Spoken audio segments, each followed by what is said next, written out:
আজ শনিবার, তো আমি চলে এসেছি নিরামিষ রান্না নিয়ে। প্রথমে মুগ ডালটা লাল লাল করে একটু হালকা তেল দিয়ে ভাজা করে নেব। আমার এটা লাল লাল হয়ে গেছে, তো এবার আমি এটাকে প্রেশার কুকার, গরম জল হচ্ছে, এটা প্রেশার কুকারে দিয়ে দেবো সিদ্ধ হওয়ার জন্য। ডালটা আমি দিয়ে দিয়েছি, হালকা একটু লবণ দিয়ে দেবো,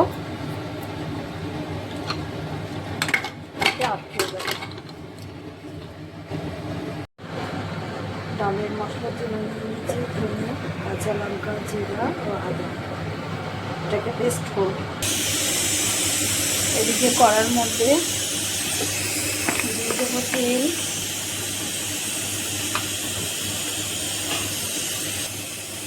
ক্যাপসিকাম, বিট, গাজর, এটাকে হালকা ফ্রাই করে নেব। আপনারা চাইলে কড়াই ফুটিয়েও দিতে পারেন।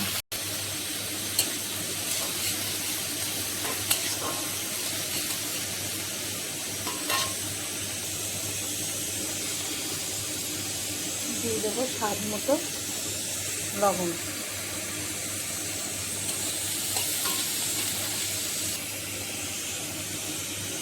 সানরাইজের হলুদ পরিমাণ মতো দিয়ে দেবো। দেখুন ডালটা আমার হয়ে গেছে সিদ্ধ, দেখুন পুরোটা গলে গেছে। এটাকে আমি লাঠিটা দিয়ে ভালো করে ফাটিয়ে নেব। ডালটা ভালো করে ফাটিয়ে নিয়েছি, এবার দিয়ে দেবো পরিমাণ মতো জল। জলটা গরমই আছে,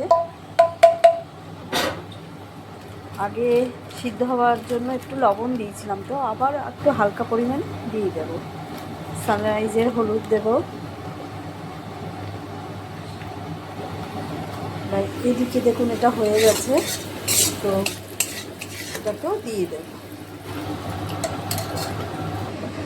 ডালটা সম্বরের জন্য দেওয়ার জন্য কড়াটা গরম হয়েছে, দিয়ে দিচ্ছি তেল পরিমাণ মতো, সর্ষের তেল দিয়ে দেবো, গোটা জিরা, শুকনো লঙ্কা, তেজপাতা ও আছে এতে দারচিনি, লবঙ্গ, এলাচ।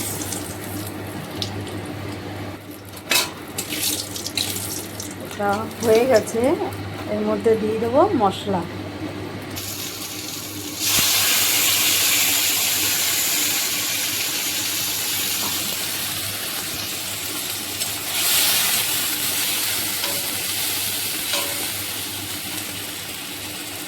আপনারা দেখুন অন্য সাইডে আমার ওভেনে ডালটা ফুটছে,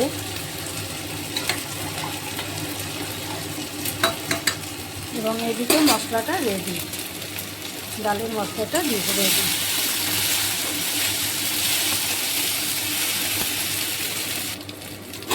ডালটা আমি দিয়ে দেবো।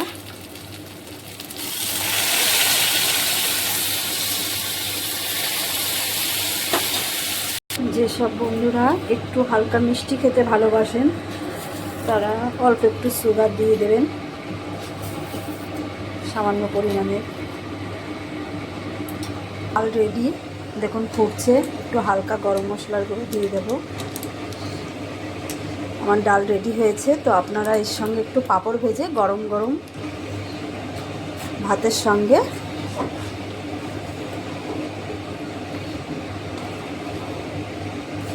আপনারা খেতে পারেন, ডাল ও পাঁপড় ভাজা।